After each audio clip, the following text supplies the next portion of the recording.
music. He's like love, love, love, and music. La la la, love, love, love, love, love, and music. Love,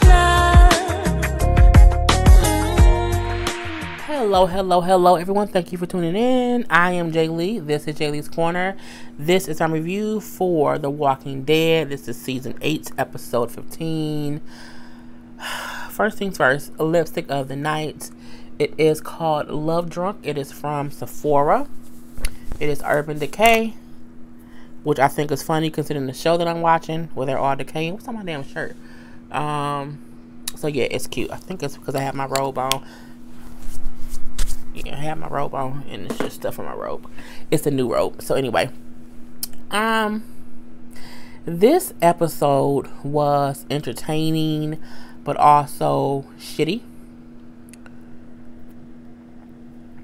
And like a lot happened, but I still feel like nothing happened.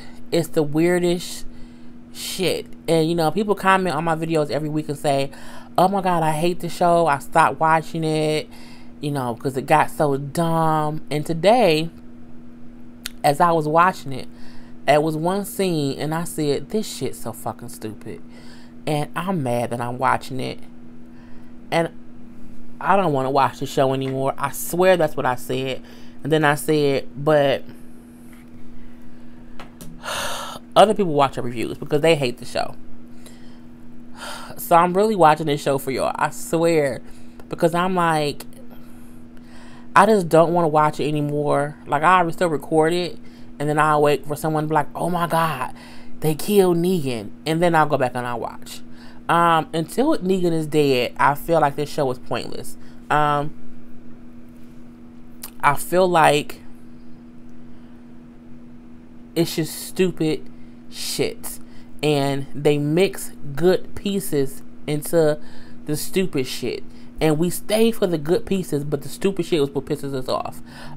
You know, we see Jadis, and we see how she basically stayed alive when the Saviors killed everybody else, because we never saw that before. We see that she actually saw another person dead, and so she moved their body, put them under some trash, and then rubbed the blood on her, and then laid down as a dead body with her eyes open dead, and made them think that she was killed. And even one of the Saviors do walk past her and like spit on her back and say, see, you should have just, you know, did what we said or whatever. And, you know, but the whole time she's alive, you know. So I'm like, well, you know, she was smart for that part. We see that she actually has a very, very, very, very clean room that she lives in that room, that yard for the trash. I mean, the room, I thought initially when she walked into this room, it was an old flashback of her before the whole zombie apocalypse situation, walker apocalypse situation. But I'm like, oh, she has this clean ass room with these white ass sheets and this trash dump. Okay, if you say so. You know, but I realized that it was current time because she picked up Negan's bat. So she just basically picks up his bat, go gets him out the little shipping yard container, and you know, she like put him in like the middle of like the little yard or whatever. And you know, we see him telling her, you know, I didn't kill your people, it wasn't me. You know, I think people are ruthless, I would have never done that. You know, someone else didn't follow the program and they did it, and I promise you, you know, I can fix, you know, it wasn't my fault, but I can help you get it back.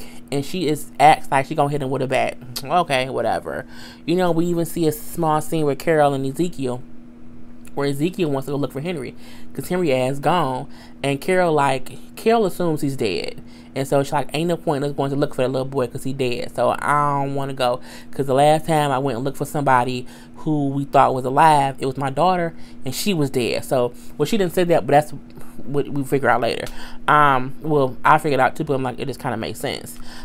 He thinks she just being a coward and don't want to go look for him because she's scared to know he dead. And he's like, you know what, I thought you were so brave, but you know, you're hiding behind your cowardice, whatever. We see even something with Daryl and Tara, and they're having a conversation. And we see that Tara is still alive and well. And my prediction that I said last week was correct. That that Dwight shot her with a clean arrow to save her life from Simon shooting her or hitting her with a infected bullet or whatever. And, she tells Daryl, had I killed Dwight before, in the woods, I would be dead basically, because someone else would have shot me with a dirty bullet. So I'm lucky that I didn't kill him. And Daryl don't care. Daryl like, look, he a piece of shit. I don't think that's true. I think you're lucky. We can't give him the benefit of the doubt. And she like, look, I'm over it. You know what I'm saying? He saved my life in one way or the other. And if you go after him, that'll be strictly on you. I ain't got nothing to do with it. And we see Daryl, but Daryl said a long time ago, when Dwight and that girl first took his bike and his bow and arrow, he said, then I'm going to kill you eventually. And we kind of know what's coming. We just don't know when. I'm over the back and forth as well. So I'm like, just kill his ass dead or let his ass live. Either way it go, let's move forward, people. We see Michonne reading the letter from Carl finally. We seen Rick read the letter to Negan. I thought when he read the letters, he also read his own letter. I didn't even realize that he had not read his own letter, because when Rick walked in, Michonne was telling him he was trying to leave or whatever, and she's like, you need to read the letter he wrote you. I'm looking like, well, damn, he read the letter yet? He's just holding off on it for whatever reasons, and she says you need to read that letter, because that's the last thing that he did was write you that letter. He wanted you to read it, so you should read it. And she's like, I know how you felt, you wanted to just keep moving to run from the pain. I did the same thing. Who stopped her? I forgot the blonde lady who she met in the woods, who stopped her, who got killed by the governor and everything. I didn't write her name, and I forgot what her name was, honestly.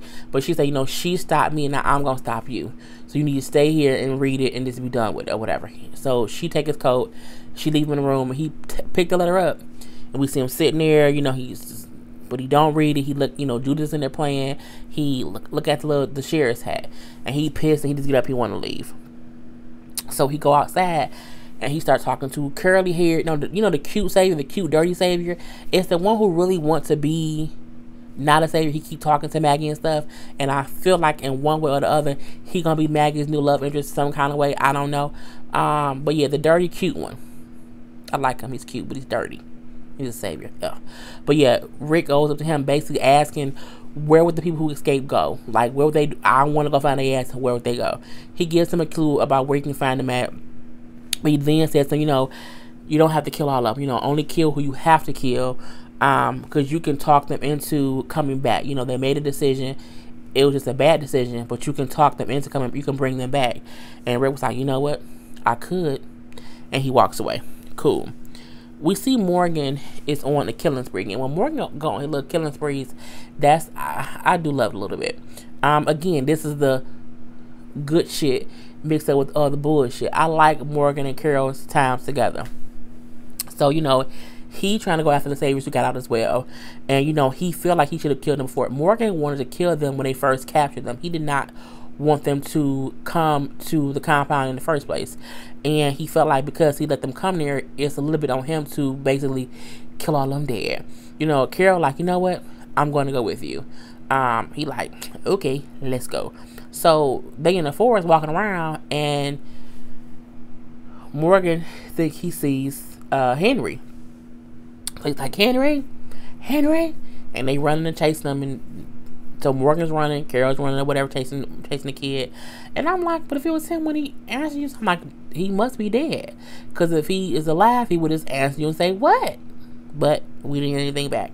So we see him catch up to Henry, and Henry turns around and he's bitten on the neck. So it's a hallucination. The same way Morgan kept saying the guy that Henry killed. I can't think of the guy's name. And he just says, you know what it is you were supposed to. I don't know what that means. If people keep saying that, I'm looking like whatever. So we clearly see that Morgan, he said, you weren't supposed to be there. Morgan said, like, you wasn't supposed to be here. So Morgan is going crazy again. And, he tells Carol he's dead. Carol realizes Morgan's tripping. He's flipping out. He doing whatever. And she's like, I didn't come here to find Henry. I came here to keep an eye on you. Meaning she knew something was up with him.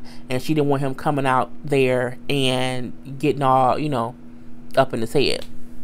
And, as they're, he said, he keeps seeing the dead people. He like, no matter how many times I look away, I keep seeing them, and I just have to see that.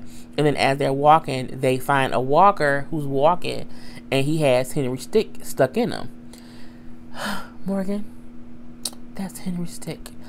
So they kill the walker, get the stick back. And at that time, Morgan just kind of makes it clear that he and Carol are two different kind of people. He's like, you save people, but I end up watching people die.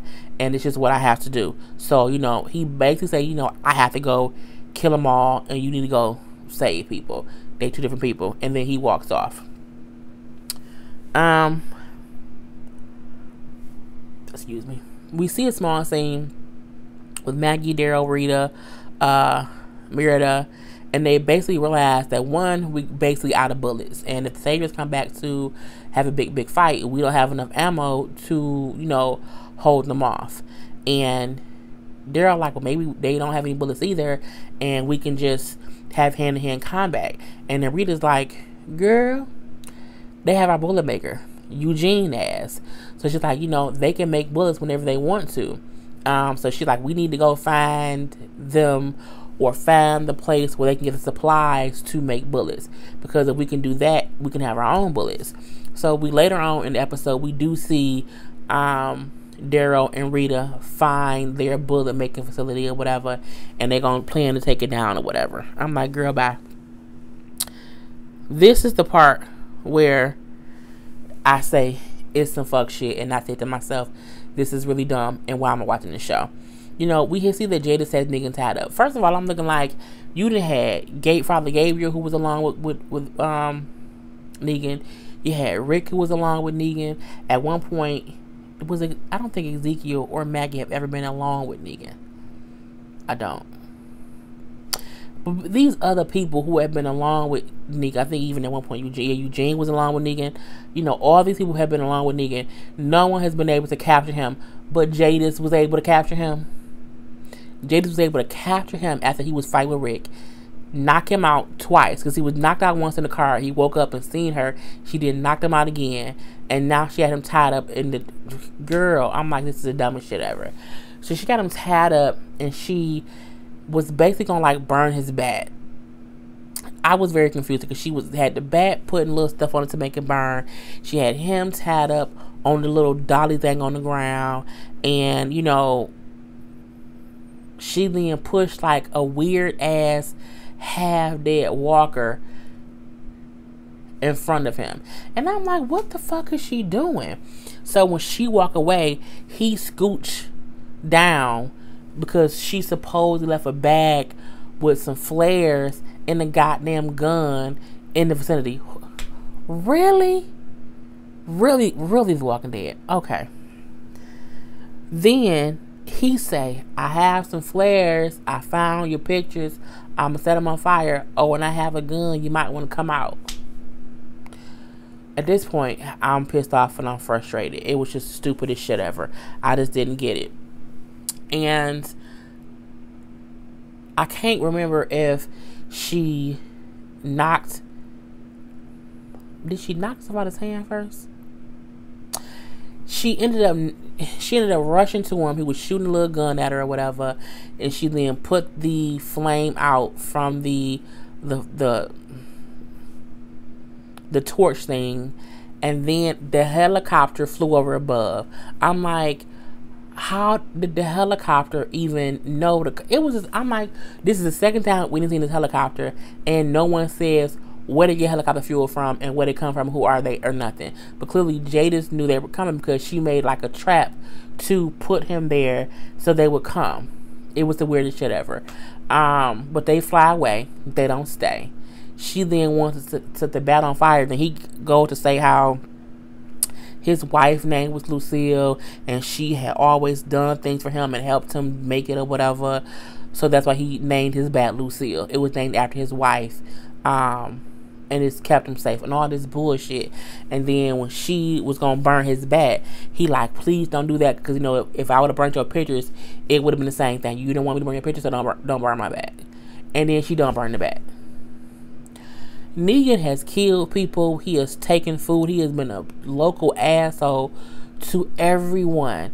Why would Jada's not look? I would burn that bat and then feed him the goddamn ashes and then feed his body to the walker sitting there. I mean, why? I was so pissed off. Like, why would she let him go? The fuck, okay? The fuck. It made me. It just pissed me off. It was just the stupidest shit ever. Then we see Morgan and Rick meet up in the woods because they both looking for the goddamn saviors. And I'm like, oh, y'all just happen to bump into each other. Okay, and now y'all the goddamn dynamic duo. Okay, fine, let's run with this. But the minute they bump into each other, they ends up getting knocked out by the saviors. Who they looking for? Y'all ain't hear them coming? Okay, if you say so. So they captured by the saviors. They wake up and then it's like a little barn or whatever. And the long haired dirty dude who was they should have killed a long ass time ago. That one savior, he's supposed to be ringleader. Yeah, we take Rick to Negan. You know, we can get our lives back. We can, you know, that'll be a big thing. Shut up, long haired dumb man. You know, they had like cut off limbs of a couple other of the saviors because they got bit. So they like cut one person's arm off, cut one person's leg off. It was stupid. I was just over the whole thing. Honestly, I would have, I would have killed that long hair dude a long time ago because he's just an asshole. Rick then does what, the cute savior from before said, try to tell them to come back. He gives them the whole thing, y'all can, the walkers are coming, it's a herd coming. If y'all hurry up, we can get back to my truck and go back to Hilltop. We have, doctors to help your wounded, because if not, the walkers gonna hear them screaming and yelling because they got their arms and legs cut off, and they're gonna come and they're gonna kill y'all. So, we should go back. The long haired crazy dude, like, we ain't going back, fuck that, y'all don't listen to him. And all the other ones like, man, look, don't do that, you're gonna ruin our chances of getting back on Hilltop. I was over it. I swear I'm like, this is the dumbest shit ever. Morgan then, like, because the guy say, they lying, man, they lying. Morgan said, you're right, but it is a herd coming, and when they get here, they're gonna eat y'all alive. And whatever they don't eat, it's gonna just be there, and it's gonna be sad because then I ain't gonna have nothing to kill. I'm like, Morgan, that was pretty sadistic to say the walkers are gonna come eat y'all alive, and I'm only gonna be upset because I can't kill y'all. Okay, Morgan.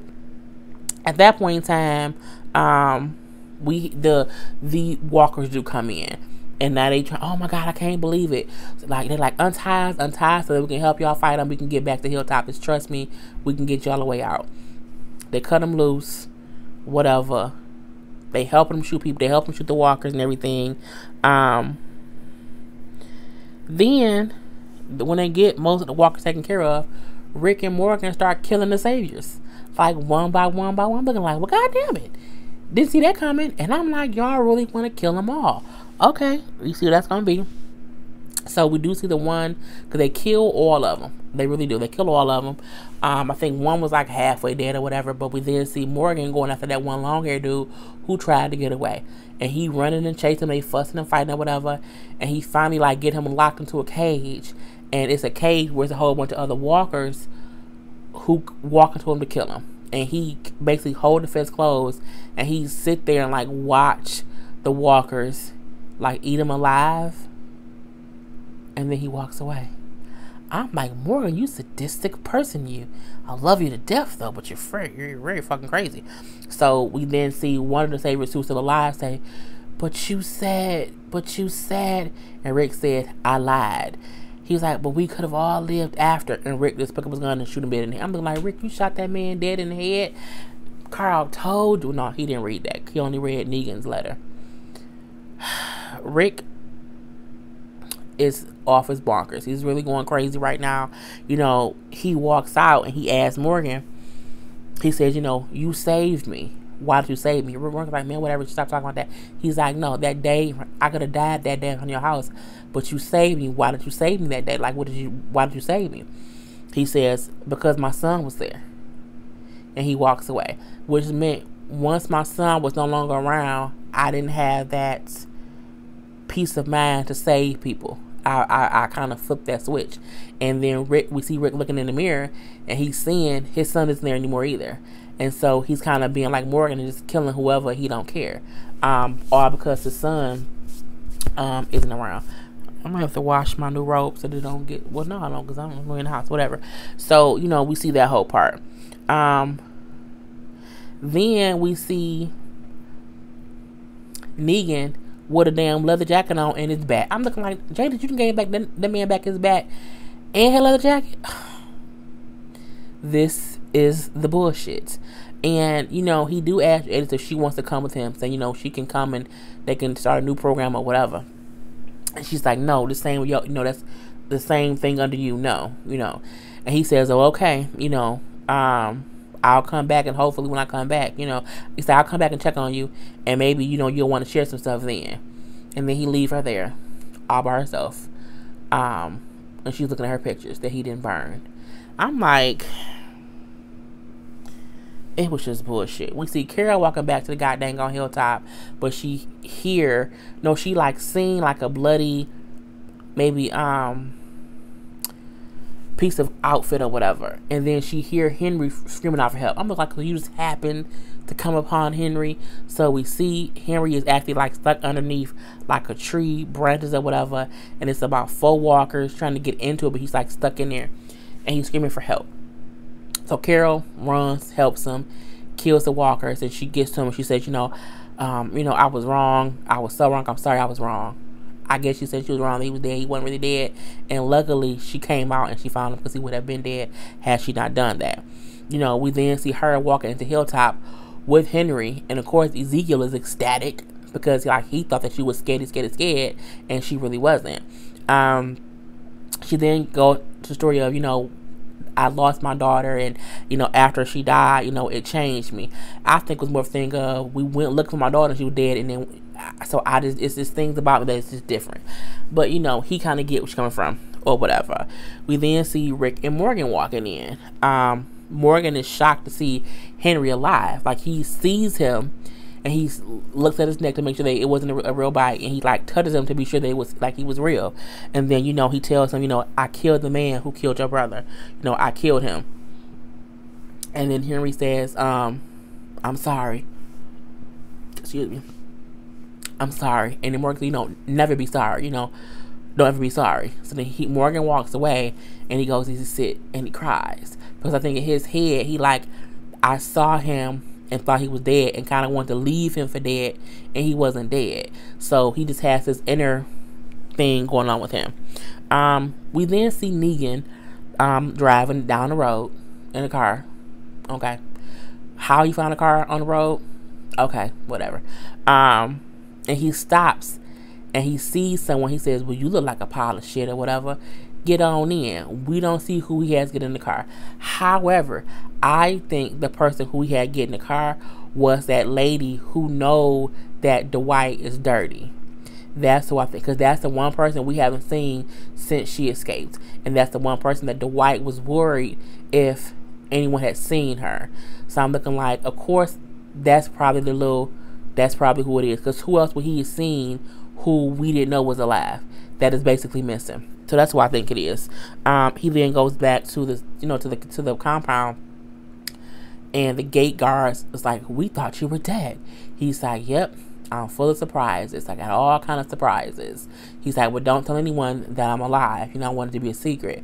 And then, you know, he drives in, of course. And then we see Rick, you know, at the house, and he's telling Michonne that he loves her and that he's sorry. And she's like, I love you too. It's okay. You don't have to be sorry. And then he sits down on the bed and he finally reads Carl's letter. And he just looks shocked at what it says. But we don't know what it says. We have to wait till next episode. But, you know, overall, the episode was full of bullshit and good shit. So I'm just... Put your comments below, people. You know what I'm saying? I'm Jay Lee. This is Jay Lee's Corner. Peace.